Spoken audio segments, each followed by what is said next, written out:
Épître de saint Paul aux Romains.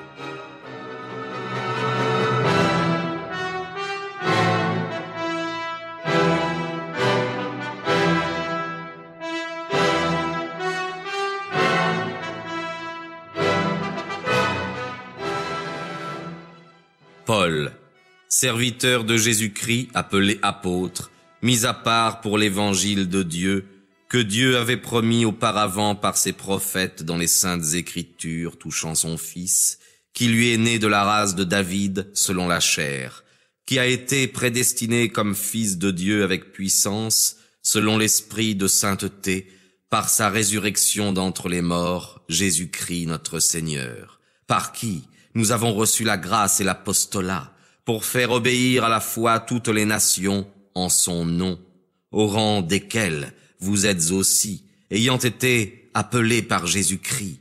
À tous ceux qui sont à Rome, bien-aimés de Dieu, appelés saints.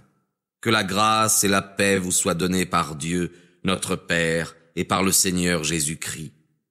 En premier lieu, je rends grâces à mon Dieu, par Jésus-Christ pour vous tous, de ce que votre foi est renommée dans le monde entier. Car le Dieu que je sers en mon esprit dans l'évangile de son Fils m'est témoin que je fais sans cesse mention de vous dans mes prières, demandant continuellement que je puisse avoir enfin, par sa volonté, quelque voie favorable pour aller vers vous. Car je désire vous voir, pour vous communiquer quelque grâce spirituelle, afin de vous affermir, c'est-à-dire afin que, chez vous, nous recevions une consolation mutuelle par la foi qui nous est commune, à vous et à moi. Aussi, je ne veux pas que vous ignoriez, mes frères, que je me suis souvent proposé d'aller chez vous, j'en ai été empêché jusqu'à présent, pour obtenir aussi quelques fruits parmi vous, comme parmi les autres nations. Je me dois aux Grecs et aux barbares, aux savants et aux ignorants. Ainsi, autant qu'il dépend de moi, j'ai à cœur de vous annoncer l'Évangile, à vous aussi qui êtes à Rome. En effet, je ne rougis point de l'Évangile, car il est une force de Dieu pour le salut de tout croyant, premièrement du juif, puis du grec. Car la justice de Dieu y est révélée par la foi, et pour la foi, ainsi qu'il est écrit, « Le juste vivra par la foi ». En effet, la colère de Dieu se révèle du haut du ciel contre toute l'impiété et l'injustice de ces hommes qui retiennent la vérité de Dieu dans l'injustice. Car ce que l'on connaît sur Dieu est manifeste pour eux, Dieu le leur ayant fait connaître. En effet, ces perfections invisibles sont devenues visible depuis la création du monde, par la connaissance que ses œuvres en donnent, de même sa puissance éternelle et sa divinité, de sorte qu'ils sont inexcusables, parce qu'ayant connu Dieu, ils ne l'ont point glorifié comme Dieu et ne lui ont pas rendu grâce, mais ils se sont égarés dans leurs pensées, et leur cœur insensé a été obscurci. Ainsi, en disant qu'ils étaient sages, ils sont devenus fous, et ils ont changé la gloire du Dieu incorruptible contre une image représentant l'homme corruptible, et les oiseaux, et les quadrupèdes, et les reptiles. C'est pourquoi Dieu les a livrés au désir de leur cœur, à l'impureté, en sorte qu'ils ont déshonoré eux-mêmes leur propre corps. Eux, qui ont changé la vérité de Dieu en mensonge, et qui ont adoré et servi la créature au lieu du Créateur, qui est béni dans tous les siècles. Amen. C'est pourquoi Dieu les a livrés à des passions honteuses, car leurs femmes ont changé l'usage naturel en celui qui est contre la nature. De même aussi les hommes, abandonnant l'usage naturel de la femme, se sont embrasés dans leurs désirs les uns pour les autres, les hommes commettant l'infamie avec les hommes et recevant en eux-mêmes le salaire dû à leur égarement. Et comme ils n'ont pas montré qu'ils avaient la connaissance de Dieu, Dieu les a livrés à un sens réprouvé, de sorte qu'ils ont fait des choses qui ne conviennent pas, remplis de toute iniquité, de malice, de fornication, d'avarice, de méchanceté, pleins d'envie, de meurtre, de querelle, de ruse, de malignité, délateur, médisant, haï de Dieu, insolent, orgueilleux, hautain, inventeur du mal, désobéissants à leurs parents, inintelligents, dissolus, sans affection, sans loyauté, sans miséricorde. Ayant connu la justice de Dieu, ils n'ont pas compris que ceux qui font de telles choses sont dignes de mort, et non seulement ceux qui les font, mais encore ceux qui approuvent ceux qui les font.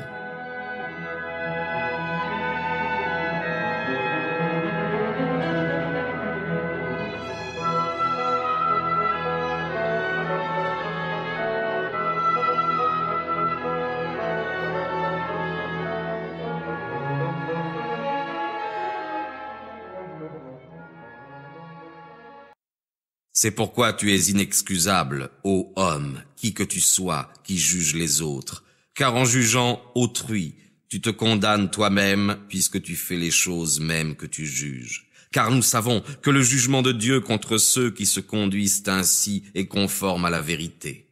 Penses-tu, ô homme qui juge ceux qui font de telles choses et qui les fais toi-même, que tu échapperas au jugement de Dieu?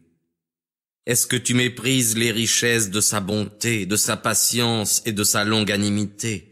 Ignores-tu que la bonté de Dieu t'invite à la pénitence? Cependant, par ton endurcissement et par ton cœur impénitent, tu t'amasses un trésor de colère pour le jour de la colère et de la manifestation du juste jugement de Dieu, qui rendra à chacun selon ses œuvres, à ceux qui, par la persévérance dans les bonnes œuvres, cherchent la gloire, l'honneur et l'immortalité, la vie éternelle.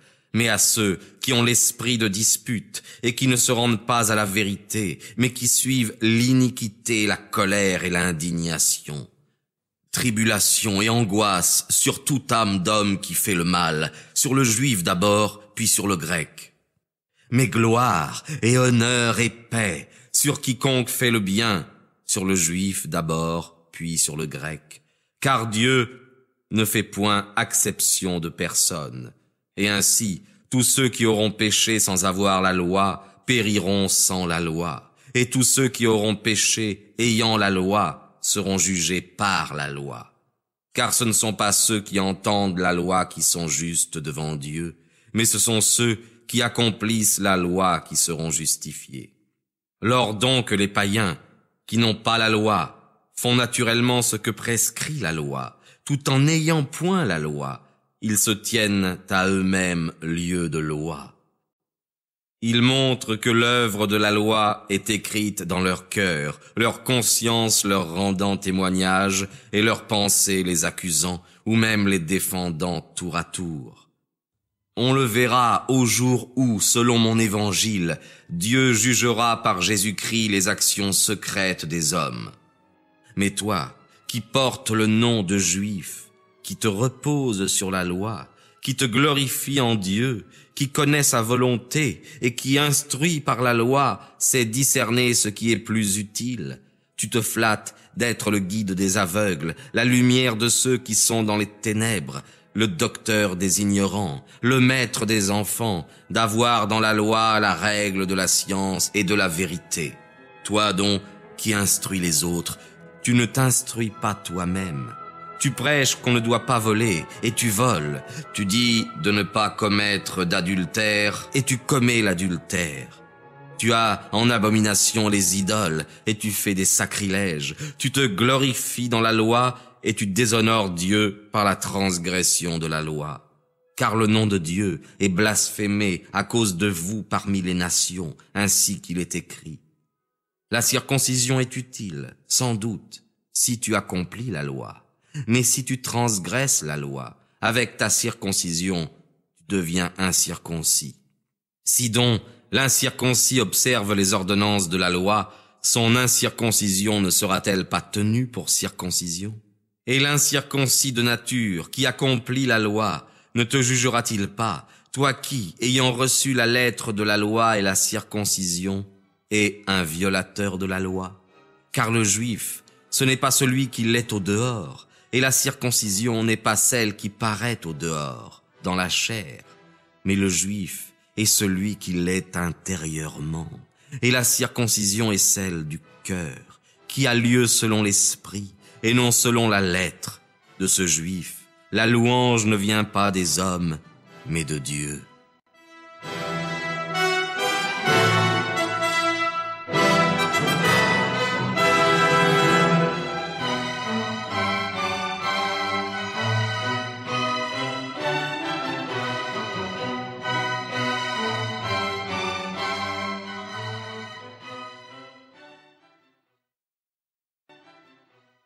Quelle est donc la prérogative du juif, ou quelle est l'utilité de la circoncision?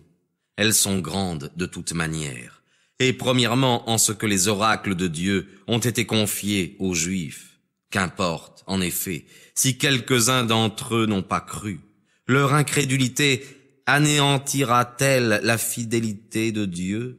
Non, certes. Dieu est véridique, et tout homme est menteur selon ce qu'il est écrit, afin que vous soyez reconnus fidèles dans vos paroles et que vous triomphiez lorsqu'on vous juge. Mais si notre iniquité met en relief la justice de Dieu, que dirons-nous? Dieu n'est-il pas injuste en laissant agir sa colère? Je parle à la manière des hommes. Non, certes. Autrement, comment Dieu jugerait-il ce monde? Car si, par mon mensonge, la vérité de Dieu a éclaté davantage pour sa gloire, pourquoi suis-je moi-même encore jugé comme pécheur? Et pourquoi ne ferions-nous pas le mal afin qu'il en arrive du bien, comme quelques-uns qui nous calomnient nous accusent de dire? Leur condamnation est juste. Quoi donc? L'emportons-nous sur eux? Nullement, car nous avons déjà prouvé que les Juifs et les Grecs sont tous sous l'empire du péché. Selon qu'il est écrit, il n'y a pas un seul juste. Nul n'est intelligent, personne ne cherche Dieu. Ils se sont tous égarés, ils sont tous devenus inutiles. Il n'y en a point qui fasse le bien, il n'y en a pas un seul. Leur gosier est un sépulcre ouvert. Ils se sont servis de leur langue pour tromper, un venin d'aspic est sous leurs lèvres. Leur bouche est pleine de malédiction et d'amertume. Leurs pieds sont agiles pour répandre le sang. La désolation et le malheur sont sur leur voie, et ils ne connaissent point le chemin de la paix.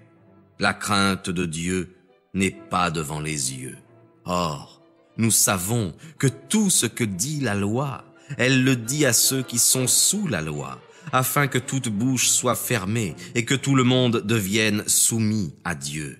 Car nulle chair ne sera justifiée devant lui par les œuvres de la loi, puisque c'est par la loi que vient la connaissance du péché. Mais maintenant, sans la loi, a été manifestée la justice de Dieu, à laquelle la loi et les prophètes rendent témoignage. Or la justice de Dieu par la foi en Jésus-Christ est pour tous ceux et sur tous ceux qui croient en lui. Car il n'y a pas de distinction, parce que tous ont péché et ont besoin de la gloire de Dieu, étant justifiés gratuitement par sa grâce, par la rédemption qui est en Jésus-Christ.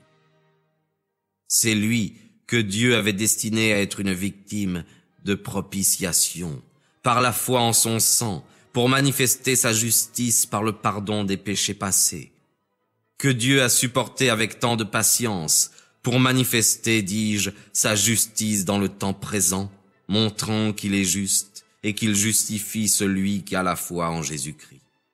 Où est donc le sujet de te glorifier? Il est exclu. Par quelle loi? Celle des œuvres? Non, mais par la loi de la foi. Car nous estimons que l'homme est justifié par la foi, sans les œuvres de la loi. Dieu est-il seulement le Dieu des Juifs? Ne l'est-il pas aussi des païens? Oui, il l'est aussi des païens. Car il n'y a qu'un seul Dieu qui justifie les circoncis par la foi et les incirconcis par la foi. Détruisons-nous donc la loi par la foi? Loin de là. Au contraire, nous établissons la loi.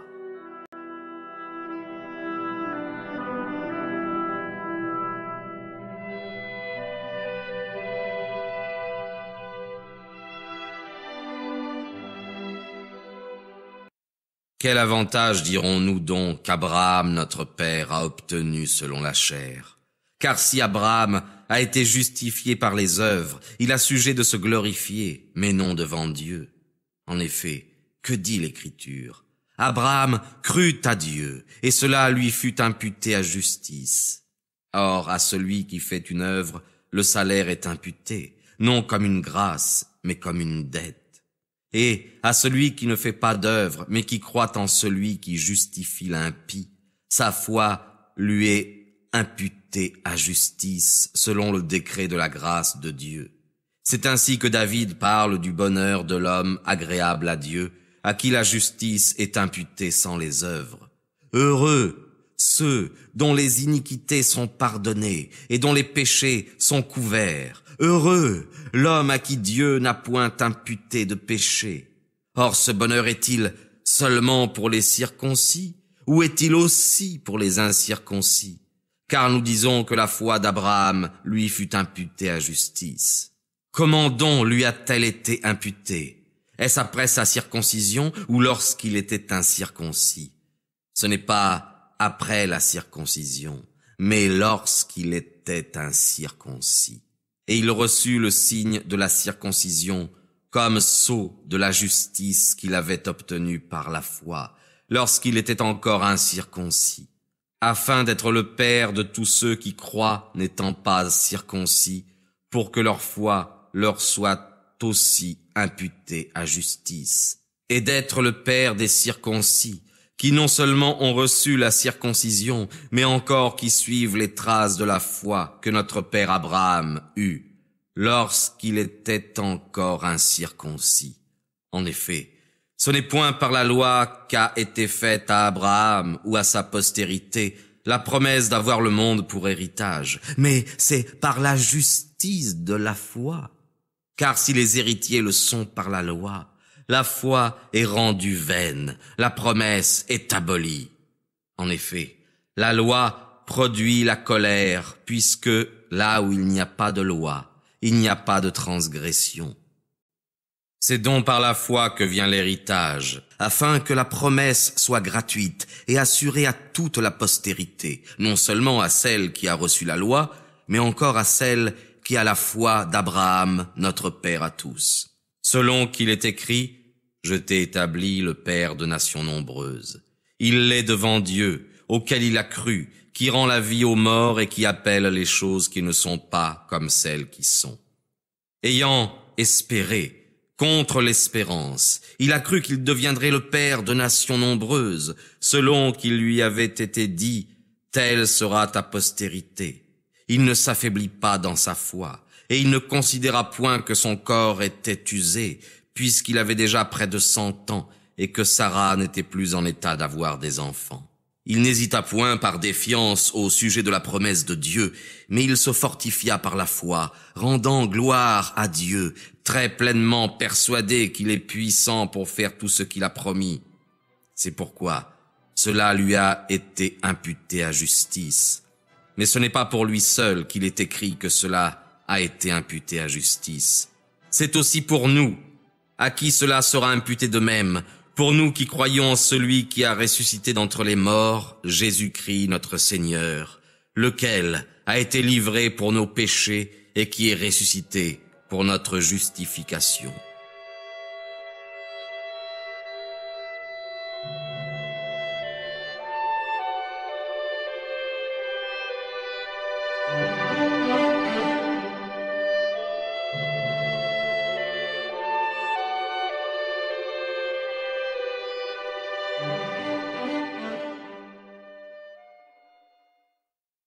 Étant donc justifiés par la foi, ayons la paix avec Dieu par notre Seigneur Jésus-Christ, à qui nous devons aussi d'avoir accès par la foi à cette grâce, dans laquelle nous demeurons fermes, et de nous glorifier dans l'espérance de la gloire des enfants de Dieu. Et non seulement cela, mais nous nous glorifions même dans les afflictions, sachant que l'affliction produit la patience.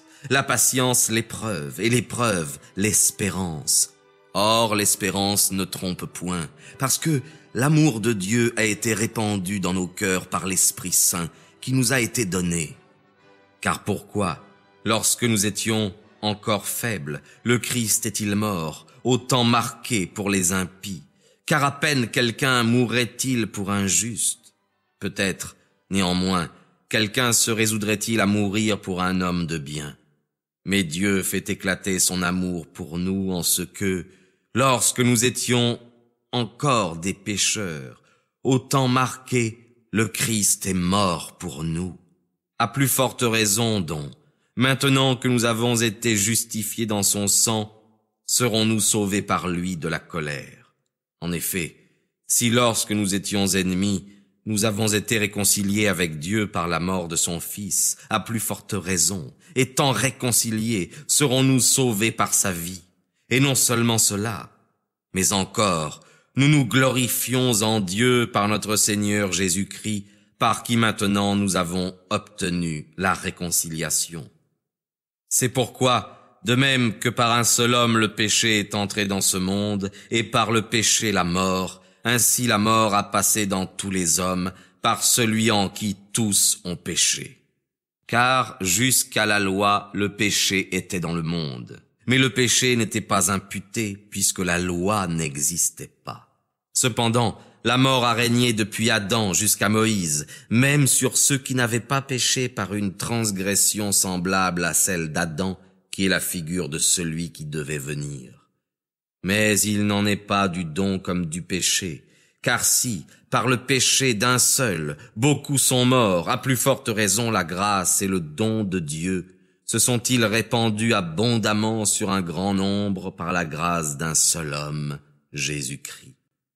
Et il n'en est pas du don comme du péché unique, car le jugement est devenu condamnation pour un seul péché, tandis que la grâce est devenue justification après des fautes nombreuses. Si donc, par la faute d'un seul, la mort a régné par ce seul homme, à plus forte raison, ceux qui reçoivent l'abondance de la grâce et du don et de la justice, régneront-ils dans la vie par un seul, Jésus-Christ. Ainsi donc, de même que par la faute d'un seul, la condamnation atteint tous les hommes, de même, par la justice d'un seul, la justification qui donne la vie s'étend à tous les hommes. Car, comme beaucoup sont devenus pécheurs par la désobéissance d'un seul homme, de même, beaucoup seront rendus justes par l'obéissance d'un seul. Or la loi est survenue pour que la faute abondât, mais là où la faute a abondé, la grâce a surabondé, afin que comme le péché a régné pour la mort, de même la grâce régna aussi par la justice pour la vie éternelle, par Jésus-Christ, notre Seigneur.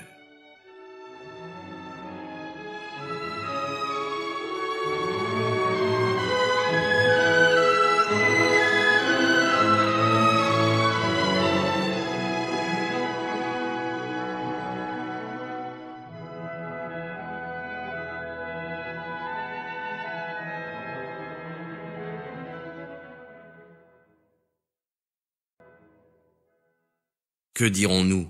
Demeurerons-nous dans le péché pour que la grâce abonde? Loin de là. Car nous qui sommes morts au péché, comment vivrions-nous encore en lui? Ignorez-vous que nous tous qui avons été baptisés en Jésus-Christ, c'est en sa mort que nous avons été baptisés.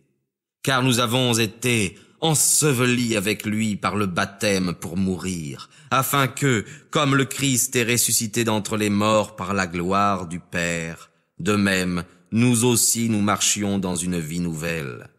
Car si nous avons été faits une même plante avec lui, par une mort semblable à la sienne, nous le serons aussi par une résurrection semblable. Sachant que notre vieil homme a été crucifié avec lui, afin que le corps du péché soit détruit, et que désormais nous ne soyons plus esclaves du péché. Car celui qui est mort est justifié du péché.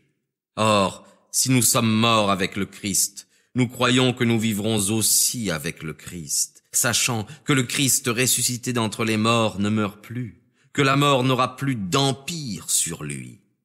Car en tant qu'il est mort pour le péché, il est mort une fois pour toutes, mais en tant qu'il vit pour Dieu.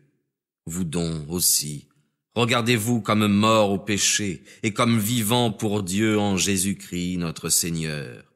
Que le péché ne règne donc point dans votre corps mortel, en sorte que vous obéissiez à ses convoitises.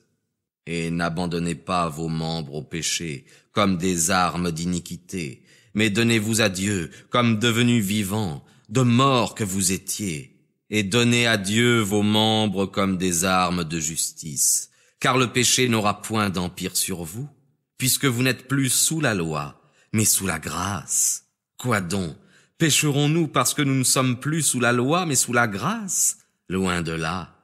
Ne savez-vous pas que lorsque vous faites les esclaves de quelqu'un pour lui obéir, vous êtes esclaves de celui à qui vous obéissez, soit du péché pour y trouver la mort, soit de l'obéissance pour y trouver la justice. Mais grâce soit rendue à Dieu, de ce qu'après avoir été esclaves du péché, vous avez obéi de cœur au modèle de doctrine sur lequel vous avez été formés. Ainsi, ayant été affranchis du péché, vous êtes devenus esclaves de la justice.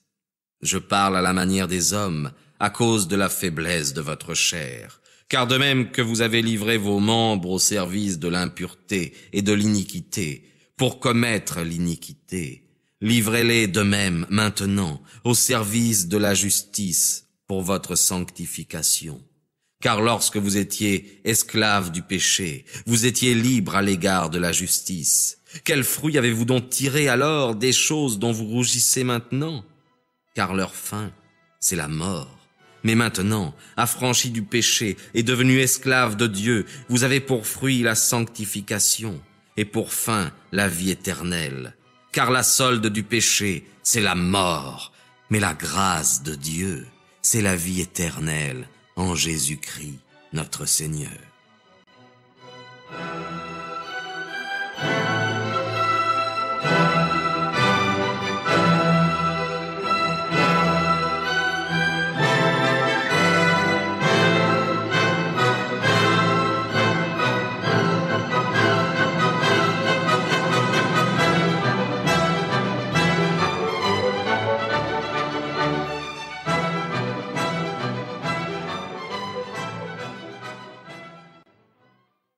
Ignorez-vous, mes frères, car je parle à des personnes qui connaissent la loi, que la loi a de l'autorité sur l'homme aussi longtemps qu'il vit. Ainsi, une femme mariée est liée par la loi à son mari tant qu'il est vivant. Mais si son mari meurt, elle est dégagée de la loi qui la liait à son mari.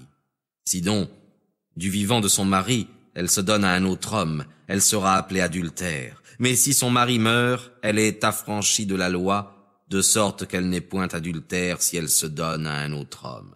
C'est pourquoi, mes frères, vous aussi, vous êtes morts à la loi par le corps du Christ, afin d'appartenir à un autre qui est ressuscité des morts, afin que nous produisions des fruits pour Dieu. Car lorsque nous étions dans la chair, les passions coupables, excitées par la loi, agissaient dans nos membres et leur faisaient produire des fruits pour la mort.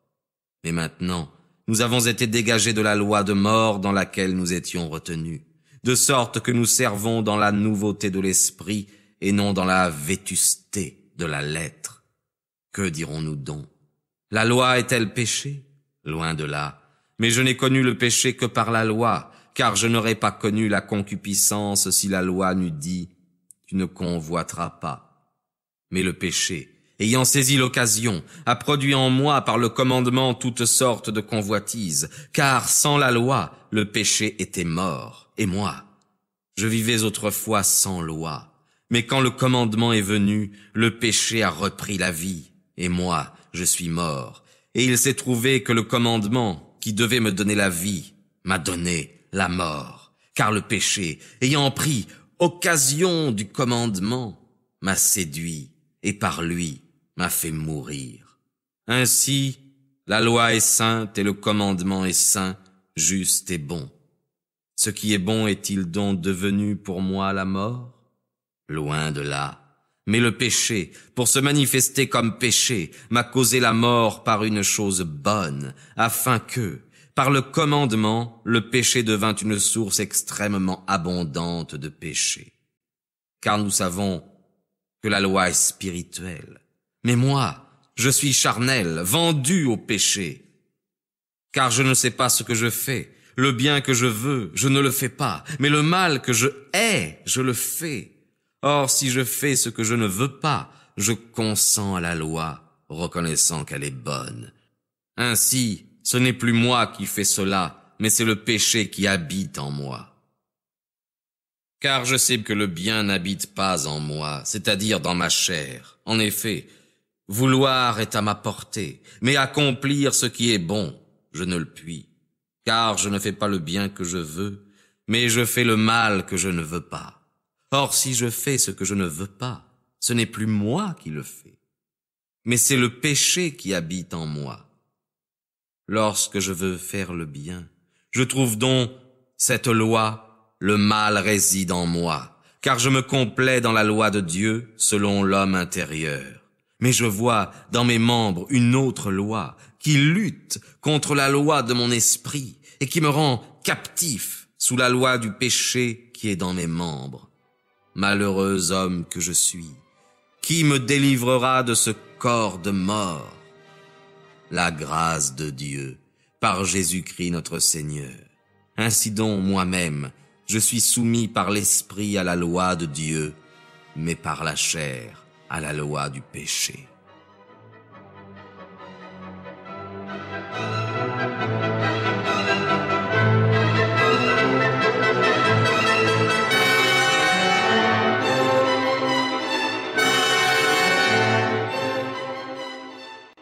Il n'y a donc maintenant aucune condamnation pour ceux qui sont en Jésus-Christ, qui ne marchent pas selon la chair. En effet, la loi de l'esprit de vie en Jésus-Christ m'a délivré de la loi du péché et de la mort. Car, chose impossible à la loi parce qu'elle était affaiblie par la chair, Dieu, en envoyant son propre Fils dans une chair semblable à celle du péché, a condamné à cause du péché, le péché dans la chair, afin que la justice de la loi fût accomplie en nous qui ne marchons pas selon la chair, mais selon l'esprit. Car ceux qui sont selon la chair goûtent les choses de la chair, mais ceux qui sont selon l'esprit goûtent les choses de l'esprit. Or, la prudence de la chair, c'est la mort, tandis que la prudence de l'esprit, c'est la vie et la paix. Car la sagesse de la chair est ennemie de Dieu, parce qu'elle n'est pas soumise à la loi de Dieu, et elle ne peut pas l'être. Ceux donc qui sont dans la chair ne peuvent pas plaire à Dieu.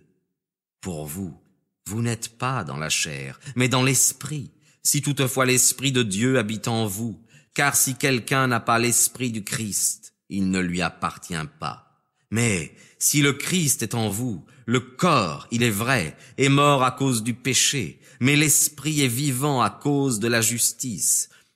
Et si l'esprit de celui qui a ressuscité Jésus d'entre les morts habite en vous, celui qui a ressuscité Jésus-Christ d'entre les morts donnera aussi la vie à vos corps mortels, par son esprit qui habite en vous. Ainsi, mes frères, nous ne sommes point redevables à la chair pour vivre selon la chair. Car si vous vivez selon la chair, vous mourrez. Mais si par l'esprit vous faites mourir les œuvres de la chair, vous vivrez. Car tous ceux qui sont conduits par l'Esprit de Dieu sont enfants de Dieu. Aussi, vous n'avez pas reçu l'esprit de servitude pour être encore dans la crainte, mais vous avez reçu l'esprit de l'adoption des enfants, par lequel nous crions « Abba, Père ». L'Esprit lui-même rend témoignage à notre esprit que nous sommes enfants de Dieu. Et si nous sommes enfants, nous sommes aussi héritiers, héritiers de Dieu et co-héritiers du Christ, pourvu toutefois que nous souffrions avec lui, afin d'être glorifiés avec lui. Car j'estime que les souffrances du temps présent n'ont pas de proportion avec la gloire à venir qui sera manifestée en nous. Aussi, la créature attend-elle d'une vive attente la manifestation des enfants de Dieu. Car la créature a été assujettie à la vanité, non pas volontairement, mais à cause de celui qui l'a assujettie avec espérance. En effet, La créature aussi sera elle-même délivrée de cet asservissement à la corruption pour participer à la glorieuse liberté des enfants de Dieu. Car nous savons que toute créature gémit et est dans le travail de l'enfantement jusqu'à cette heure. Et non seulement elle, mais nous aussi qui avons les prémices de l'esprit, nous aussi nous gémissons en nous-mêmes, attendant l'adoption des enfants de Dieu, la rédemption de notre corps. Car c'est en espérance que nous sommes sauvés. Or l'espérance que l'on voit n'est plus de l'espérance, car ce qu'on voit, peut-on l'espérer? Mais si nous espérons ce que nous ne voyons pas, nous l'attendons avec patience. De même aussi l'Esprit vient en aide à notre faiblesse, car nous ne savons pas ce que nous devons demander dans nos prières. Mais l'Esprit lui-même intercède pour nous par des gémissements ineffables. Et celui qui scrute les cœurs connaît les désirs de l'Esprit, parce que c'est selon Dieu qu'il intercède pour les saints. Or nous savons que toute chose coopère au bien de ceux qui aiment Dieu, de ceux qui sont appelés saints selon son décret. Car ceux qu'il a connus par sa prescience, il les a aussi prédestinés à devenir conformes à l'image de son Fils, afin qu'il fût lui-même le premier-né entre des frères nombreux. Et ceux qu'il a prédestinés, il les a aussi appelés. Et ceux qu'il a appelés, il les a aussi justifiés. Et ceux qu'il a justifiés, il les a aussi glorifiés. Que dirons-nous donc après cela? Si Dieu est pour nous, qui sera contre nous? Lui qui n'a pas épargné son propre Fils, mais qui l'a livré pour nous tous, comment ne nous donnera-t-il pas aussi toutes choses avec lui? Qui accusera les élus de Dieu? C'est Dieu qui justifie. Qui les condamnera? C'est le Christ Jésus qui est mort pour eux. Bien plus, qui est ressuscité, qui est à la droite de Dieu et qui intercède pour nous. Qui donc nous séparera de l'amour du Christ? Sera-ce la tribulation, ou l'angoisse, ou la faim, ou la nudité, ou le péril, ou la persécution, ou le glaive? Selon qu'il est écrit, à cause de vous, nous sommes mis à mort tout le jour. On nous regarde comme des brebis destinées à la boucherie. Mais en tout cela, nous demeurons victorieux par celui qui nous a aimés. Car je suis certain que ni la mort, ni la vie, ni les anges, ni les principautés, ni les puissances, ni les choses présentes, ni les choses à venir, ni la violence, ni ce qu'il y a de plus élevé, ni ce qu'il y a de plus profond, ni aucune autre créature ne pourra nous séparer de l'amour de Dieu manifesté dans le Christ, Jésus, notre Seigneur.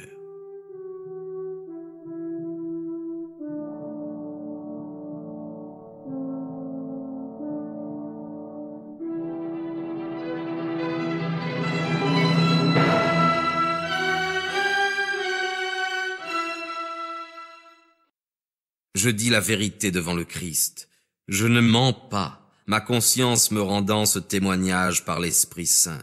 J'éprouve une grande tristesse, et il y a une douleur continuelle dans mon cœur, car je voudrais être anathème, séparé du Christ pour mes frères qui sont mes proches selon la chair, qui sont israélites, à qui appartiennent l'adoption des enfants, et la gloire, et l'alliance, et la loi, et le culte, et les promesses, de qui les patriarches sont les pères et desquels est issu selon la chair le Christ, qui est au-dessus de tout, Dieu béni dans tous les siècles. Amen. Ce n'est pas que la parole de Dieu soit restée sans effet, car tous ceux qui descendent d'Israël ne sont pas israélites. Et ceux qui sont de la race d'Abraham ne sont pas tous ses enfants, mais Dieu lui dit: c'est d'Isaac que sortira la race qui portera ton nom. C'est-à-dire que ce ne sont pas les enfants de la chair qui sont enfants de Dieu, mais ce sont les enfants de la promesse qui sont regardés comme la postérité. Voici en effet les termes de la promesse. Vers ce même temps je viendrai, et Sarah aura un fils, et non seulement elle, mais aussi Rebecca, qui conçut en même temps 2 fils d'Isaac notre père. Car avant qu'ils fussent nés, ou qu'ils eussent fait aucun bien, ni aucun mal, afin que le décret de Dieu demeurât ferme selon son élection, non pas à cause de leurs œuvres, mais à cause de l'appel de Dieu, il lui fut dit, l'aîné sera assujetti au plus jeune, selon qu'il est écrit, j'ai aimé Jacob, et j'ai haï Ésaü. Que dirons-nous donc? Est-ce qu'il y a en Dieu de l'injustice? Loin de là. Car il dit à Moïse, je ferai miséricorde à qui je fais miséricorde, et j'aurai pitié de qui j'ai pitié. Ainsi donc, cela ne dépend ni de celui qui veut, ni de celui qui court, mais de Dieu qui fait miséricorde. Car l'Écriture dit au Pharaon, c'est pour cela même que je t'ai suscité, pour montrer en toi ma puissance, et pour que mon nom soit annoncé dans toute la terre. Il fait donc miséricorde à qui il veut, et il endurcit qui il veut. Tu me diras, pourquoi se plaint-il encore? Car qui est-ce qui résiste à sa volonté? Ô homme, qui es-tu pour contester avec Dieu? Le vase d'argile dit-il à celui qui l'a formé, pourquoi m'as-tu fait ainsi? Le potier n'a-t-il pas le pouvoir de faire de la même masse d'argile un vase pour un usage honorable et un autre pour un usage vil? Que dire si Dieu, voulant montrer sa colère et faire connaître sa puissance, a supporté avec une grande patience les vases de colère prêts pour la perdition, afin de manifester les richesses de sa gloire sur les vases de miséricorde qu'il a préparés pour sa gloire? Ainsi nous a-t-il appelés non seulement d'entre les Juifs, mais aussi d'entre les païens, comme il dit dans Osée, « J'appellerai mon peuple celui qui n'était pas mon peuple, et bien-aimée celle qui n'était pas la bien-aimée, et objet de miséricorde celle qui n'avait pas obtenu miséricorde. Et il arrivera que dans le lieu où il leur avait été dit, vous n'êtes pas mon peuple, là même ils seront appelés les enfants du Dieu vivant. » Isaïe, de son côté, s'écrie au sujet d'Israël, quand le nombre des enfants d'Israël serait comme le sable de la mer, un reste seulement sera sauvé. Car le Seigneur accomplira complètement et promptement cette parole avec justice. Oui, il l'accomplira promptement sur la terre. Et comme Isaïe avait dit auparavant, si le Seigneur des armées ne nous avait laissé une postérité, nous serions devenus comme Sodome, et nous aurions été semblables à Gomorrhe. Que dirons-nous donc? Que les païens, qui ne cherchaient pas la justice, ont embrassé la justice, mais la justice qui vient de la foi, et qu'Israël, en cherchant la loi de la justice, n'est point parvenu à la loi de la justice. Pourquoi? Parce qu'ils l'ont cherché, non par la foi, mais comme par les œuvres, car ils se sont heurtés contre la pierre d'achoppement.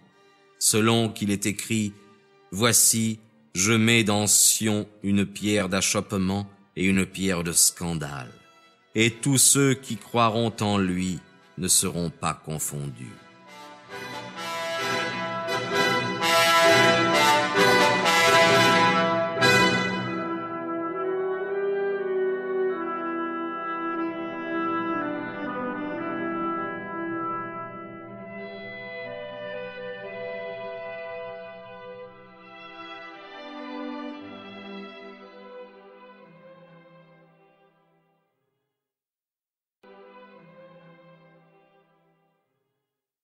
Mes frères, le désir de mon cœur et la supplication que j'adresse à Dieu ont pour objet leur salut. Car je leur rends le témoignage qu'ils ont du zèle pour Dieu, mais non selon la science. Car ne connaissant pas la justice de Dieu et cherchant à établir la leur, ils ne se sont pas soumis à la justice de Dieu. En effet, la fin de la loi, c'est le Christ, pour la justification de tous ceux qui croient. Aussi Moïse a-t-il écrit, touchant la justice qui vient de la loi, que quiconque la pratiquera y trouvera la vie. Mais quant à la justice qui vient de la foi, il en parle ainsi. Ne dis pas en ton cœur, Qui montera au ciel, c'est-à-dire pour en faire descendre le Christ, ou qui descendra dans l'abîme, c'est-à-dire pour rappeler le Christ d'entre les morts. Mais que dit l'Écriture? Près de toi est la parole, dans ta bouche et dans ton cœur, c'est-à-dire la parole de la foi que nous prêchons.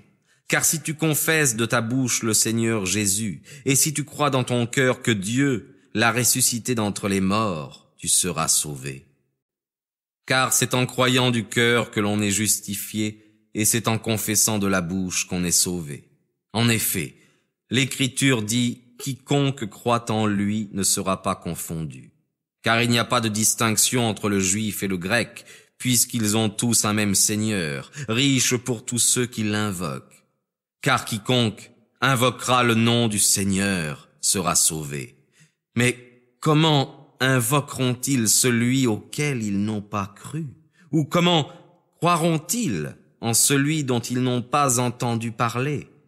Et comment en entendront-ils parler s'il n'y a pas de prédicateur? Et comment les prédicateurs prêcheront-ils s'ils ne sont pas envoyés? Ainsi qu'il est écrit qu'ils sont beaux les pieds de ceux qui annoncent la paix, de ceux qui annoncent la bonne nouvelle.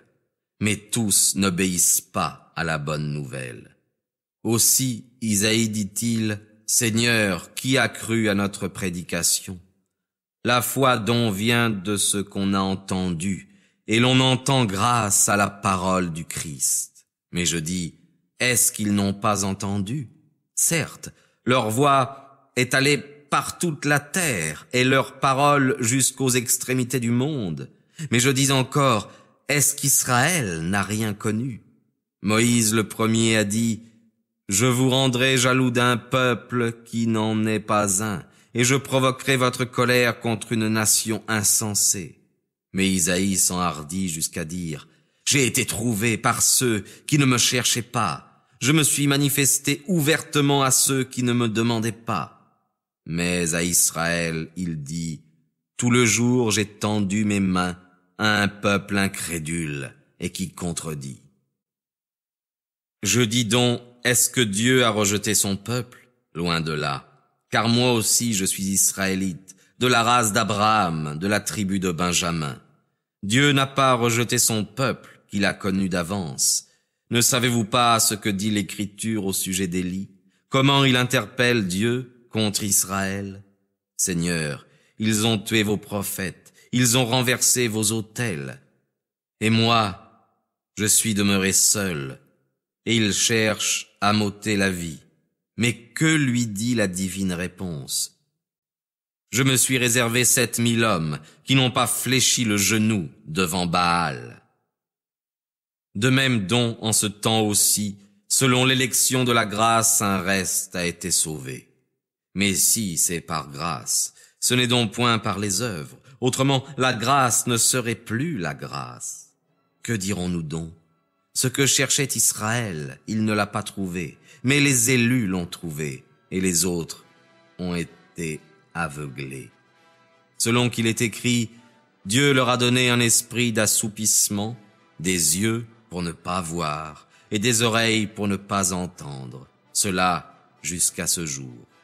Et David dit, que leur table devienne pour eux un filet, un piège, une occasion de chute et un châtiment. Que leurs yeux soient obscurcis pour ne pas voir, et tenaient toujours leur dos courbé. Je dis donc, ne se sont-ils heurtés que pour tomber? Loin de là, mais par leur faute, le salut est venu aux païens, de manière à exciter leur émulation. Si leur faute a été la richesse du monde, et leur diminution la richesse des païens, combien plus en sera-t-il de leur plénitude? Car je vous le dis à vous, païens, tant que je serai l'apôtre des gentils, j'honorerai mon ministère, dans l'espoir de provoquer l'émulation de ceux de ma chair et d'en sauver quelques-uns. Car si leur perte a été la réconciliation du monde, que sera leur admission, sinon une résurrection d'entre les morts? Si les prémices sont saintes, la masse l'est aussi. Et si la racine est sainte, les branches le sont aussi. Si quelques-unes des branches ont été brisées, et si toi, qui étais un olivier sauvage, tu as été hanté parmi elles et mis en participation avec la racine et la sève de l'olivier, ne te glorifie pas aux dépens des branches. Si tu te glorifies, sache que ce n'est pas toi qui portes la racine, mais que la racine te porte. Mais diras-tu, les branches ont été brisées, afin que je fusse hanté. Bien, c'est à cause de leur incrédulité qu'elles ont été brisées. Et toi, tu subsistes par la foi. Ne t'enorgueillis pas, mais crains. Car si Dieu n'a pas épargné les branches naturelles, il ne t'épargnera peut-être pas non plus. Vois donc la bonté et la sévérité de Dieu, sa sévérité envers ceux qui sont tombés, envers toi la bonté de Dieu, si tu demeures ferme dans cette bonté. Autrement, tu seras retranché, toi aussi. Eux de même, s'ils ne persistent pas dans l'incrédulité, ils seront hantés, car Dieu est puissant pour les hanter de nouveau. En effet, si tu as été coupé sur un olivier sauvage de sa nature, et hanté contre ta nature sur l'olivier franc, à combien plus forte raison, ceux qui sont les branches naturelles seront-ils hantés sur leur propre olivier? Car je ne veux pas, mes frères, que vous ignoriez ce mystère, afin que vous ne soyez point sages à vos propres yeux. C'est qu'une partie d'Israël est tombée dans l'aveuglement, jusqu'à ce que la plénitude des païens soit entrée, et qu'ainsi tout Israël soit sauvé, selon qu'il est écrit, de Sion viendra un libérateur, et il éloignera l'impiété de Jacob. Et c'est là l'alliance que je ferai avec eux lorsque j'enlèverai leurs péchés. Il est vrai qu'en ce qui concerne l'Évangile, ils sont ennemis à cause de vous, mais en ce qui concerne l'élection, ils sont aimés à cause de leur Père, car Dieu ne se repent pas de ses dons et de son appel. De même donc autrefois vous-même, vous n'avez pas cru à Dieu, et que vous avez maintenant obtenu miséricorde à cause de leur incrédulité. Eux de même n'ont pas cru maintenant, à cause de la miséricorde dont vous avez été l'objet, afin qu'eux aussi ils obtiennent miséricorde. Car Dieu a tout enfermé dans l'incrédulité, afin de faire miséricorde à tous. Ô profondeur des richesses de la sagesse et de la science de Dieu, que ses jugements sont incompréhensibles et ses voies impénétrables. Car qui a connu la pensée du Seigneur? Ou qui a été son conseiller? Ou qui lui a donné le premier et recevra de lui en retour? Car c'est de lui et par lui et en lui que sont toutes choses. À lui la gloire dans tous les siècles. Amen.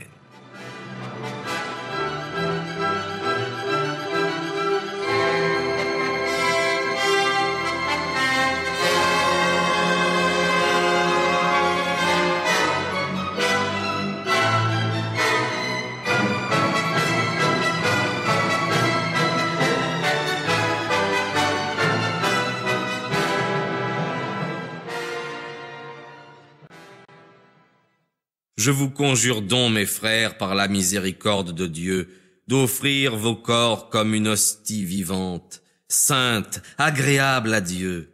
Ce sera votre culte raisonnable. Ne vous conformez pas à ce siècle, mais transformez-vous par le renouvellement de votre esprit, afin que vous reconnaissiez quelle est la volonté de Dieu, volonté qui est bonne, agréable et parfaite. Car je dis par la grâce qui m'a été donnée à tous ceux qui sont parmi vous de n'avoir pas d'eux-mêmes une meilleure opinion qu'ils ne doivent, mais d'avoir des sentiments modestes, selon la mesure de la foi que Dieu a départie à chacun. Car, comme dans un seul corps nous avons plusieurs membres et que tous les membres n'ont pas la même fonction, ainsi, quoique nombreux, nous sommes un seul corps dans le Christ, étant tous en particulier les membres les uns des autres.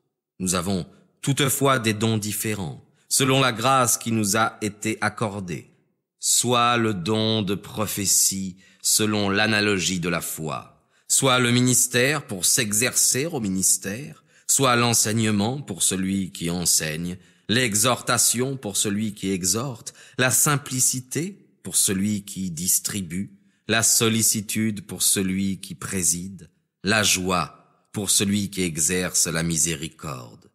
Que la charité soit sans déguisement. Ayez le mal en horreur. Attachez-vous fortement au bien. Aimez-vous mutuellement d'une affection fraternelle. Prévenez-vous par des égards réciproques. Ayez du zèle et non de la paresse. Soyez fervents d'esprit. Servez le Seigneur. Soyez joyeux dans l'espérance, patients dans l'affliction, persévérants dans la prière. Prenez part aux nécessités des saints, exercez l'hospitalité avec empressement. Bénissez ceux qui vous persécutent. Bénissez et ne maudissez pas. Réjouissez-vous avec ceux qui se réjouissent. Pleurez avec ceux qui pleurent. Ayez les mêmes sentiments les uns envers les autres.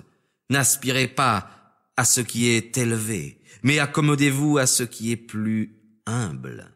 Ne soyez point sages à vos propres yeux. Ne rendez à personne le mal pour le mal. Ayez soin de faire le bien, non seulement devant Dieu, mais aussi devant tous les hommes. S'il est possible, autant que cela dépend de vous, ayez la paix avec tous les hommes. Ne vous vengez point vous-même, mes bien-aimés, mais laissez agir la colère, car il est écrit, « À moi la vengeance, c'est moi qui rétribuerai, dit le Seigneur. » Mais si ton ennemi a faim, donne-lui à manger, s'il a soif, donne-lui à boire, car en agissant ainsi, tu amasseras des charbons de feu sur sa tête. Ne te laisse point vaincre par le mal, mais travaille à vaincre le mal par le bien.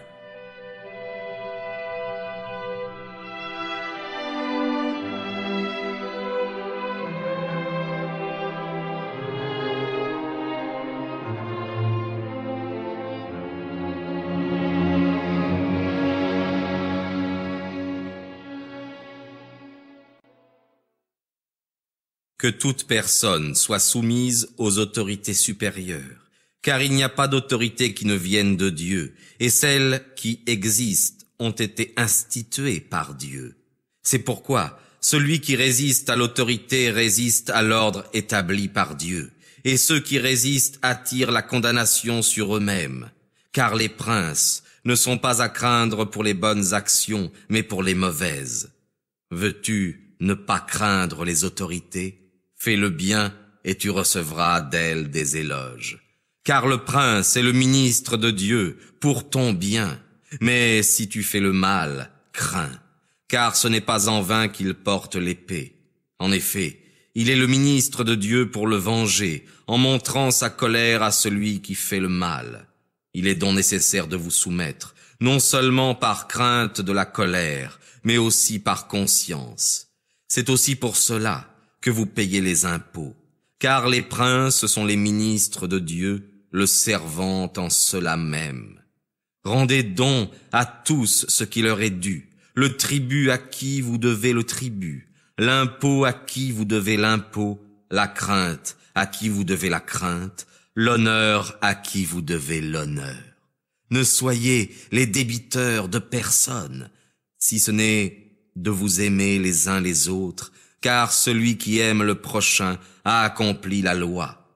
En effet, ces commandements, tu ne commettras pas d'adultère, tu ne tueras point, tu ne déroberas point, tu ne porteras pas de faux témoignages, tu ne convoiteras point, et s'il y a quelque autre commandement, tout se résume dans cette parole, tu aimeras ton prochain comme toi-même. L'amour du prochain ne fait pas de mal. L'amour est donc l'accomplissement de la loi. Faites cela, sachant le temps où nous sommes, car il est déjà l'heure de nous réveiller du sommeil. Maintenant, en effet, le salut est plus proche de nous que lorsque nous avons reçu la foi. La nuit est avancée, le jour approche. Rejetons donc les œuvres de ténèbres et revêtons-nous des armes de lumière. Comme en plein jour, marchons avec honnêteté, non pas dans les excès de table et dans l'ivrognerie, non pas dans les impudicités et les dissolutions, non pas dans les querelles et dans l'envie, mais revêtez-vous du Seigneur Jésus-Christ et ne vous préoccupez pas de la chair pour satisfaire ses désirs. Accueillez celui qui est faible dans la foi, sans contester les opinions, car l'un croit pouvoir manger de tout, l'autre qui est faible ne mange que des légumes. Que celui qui mange ne méprise point celui qui ne mange pas, et que celui qui ne mange pas ne juge point celui qui mange, car Dieu l'a pris à son service. Qui es-tu, toi qui juges le serviteur d'autrui? S'il demeure ferme ou s'il tombe, cela regarde son maître. Mais il demeurera ferme, car Dieu est puissant pour l'affermir. De même, l'un met de la différence entre les jours, l'autre considère tous les jours comme égaux.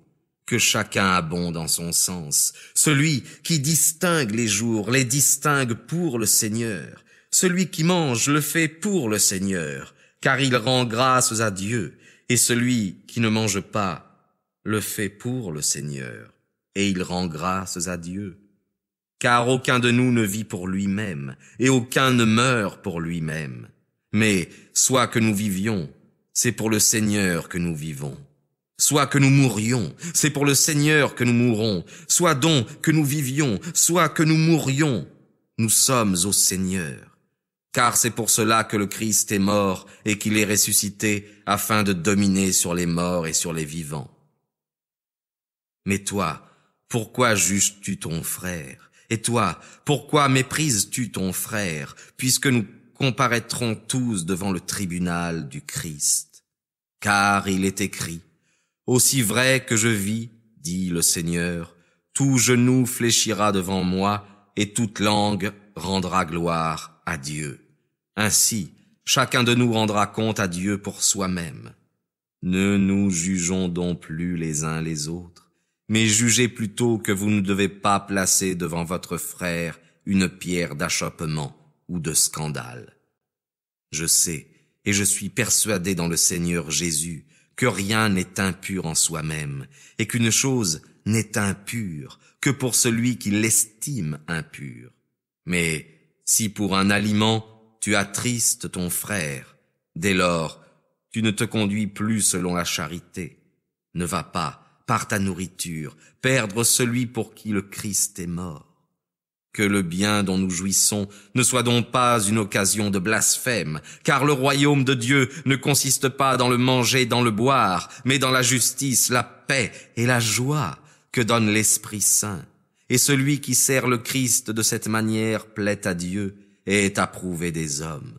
Ainsi donc, recherchons ce qui contribue à la paix et observons les uns envers les autres ce qui peut édifier. Ne va pas, pour un aliment, détruire l'œuvre de Dieu. À la vérité, toutes choses sont pures, mais un homme fait le mal lorsqu'en mangeant, il est une pierre d'achoppement. Il est bien de ne pas manger de viande et de ne pas boire de vin et de s'abstenir de ce qui choque, scandalise ou affaiblit ton frère. As-tu la foi? Garde-la en toi-même devant Dieu. Heureux celui qui ne se condamne pas lui-même dans ce qu'il approuve. Mais celui qui a des doutes et qui mange est condamné parce qu'il n'agit pas selon la foi. Or tout ce qui ne se fait point selon la foi est péché.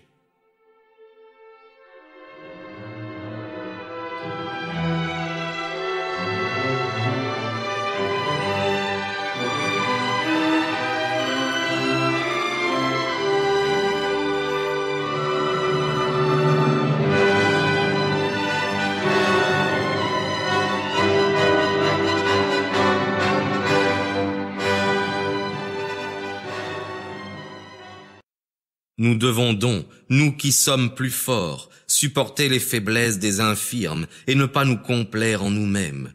Que chacun de vous plaise à son prochain en ce qui est bien, pour l'édification. Car le Christ ne s'est pas complu en lui-même, mais ainsi qu'il est écrit, « Les outrages de ceux qui t'outragent sont retombés sur moi.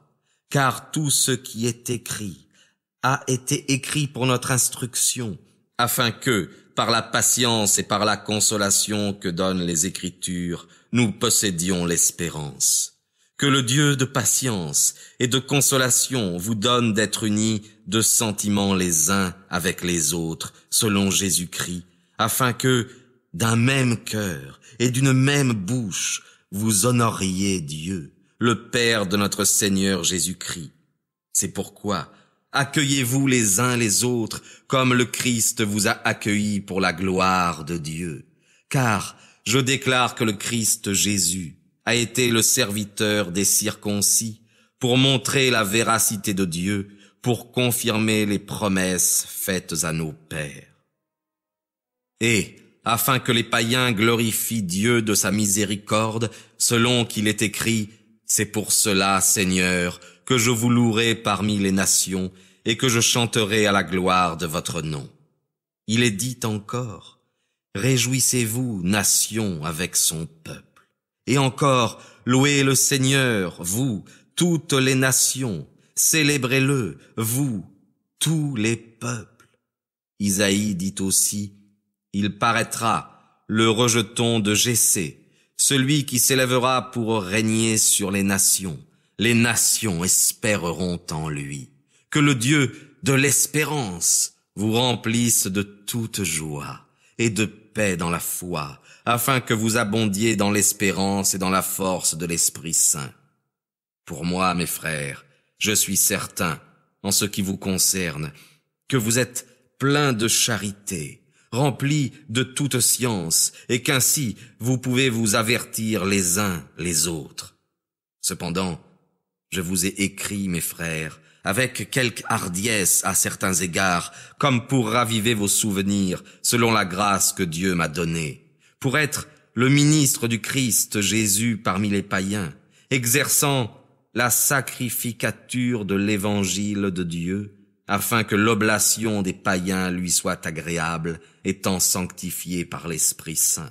J'ai donc sujet de me glorifier dans le Christ Jésus auprès de Dieu, car je n'oserais parler de choses que le Christ n'aurait pas faites par moi, pour amener les païens à l'obéissance, par la parole et par les œuvres, par la puissance des miracles et des prodiges, par la puissance de l'Esprit Saint, de sorte que, depuis Jérusalem et les pays voisins jusqu'à l'Illyrie, j'ai annoncé partout l'évangile du Christ. Mais j'ai eu soin de prêcher cet évangile dans les lieux où le Christ n'avait pas encore été nommé, afin de ne point bâtir sur le fondement d'autrui, mais, comme il est écrit, ceux à qui il n'avait point été annoncé verront, et ceux qui n'avaient pas entendu parler de lui comprendront. C'est ce qui m'a souvent empêché d'aller vers vous, et je n'ai pas pu, jusqu'à présent. Mais maintenant, n'ayant plus rien à faire dans ces contrées, et éprouvant depuis plusieurs années le désir d'aller vers vous, lorsque je partirai pour l'Espagne, j'espère vous voir en passant, et y être conduit par vous, après avoir d'abord un peu joui de vous. Mais maintenant, je vais à Jérusalem pour servir les saints, car la Macédoine et l'Achaïe ont trouvé bon de faire une collecte pour les pauvres d'entre les saints qui sont à Jérusalem. Cela leur a plu, et en effet, elles leur sont redevables. Car si les païens ont participé à leurs biens spirituels, ils doivent aussi leur faire part de leurs biens temporels. Lors donc que j'aurai achevé cette affaire, et que je leur aurai remis ce fruit des collectes, je partirai pour l'Espagne, en passant par chez vous. Or je sais qu'en venant à vous, je viendrai avec une abondante bénédiction de l'évangile du Christ.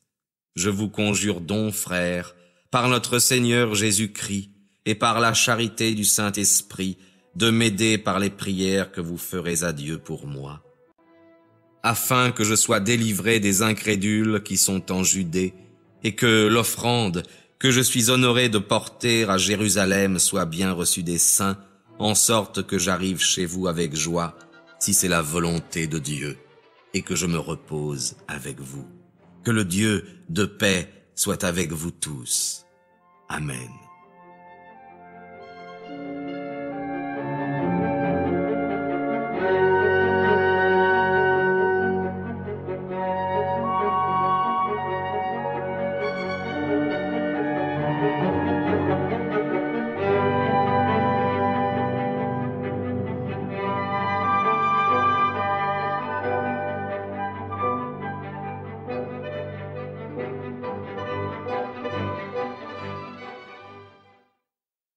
Je vous recommande Phoébé, notre sœur, diaconesse de l'église de Sancré, afin que vous la receviez dans le Seigneur d'une manière digne des saints, et que vous l'assistiez dans toutes les choses où elle pourrait avoir besoin de vous, car elle a en elle-même assisté beaucoup, et moi en particulier.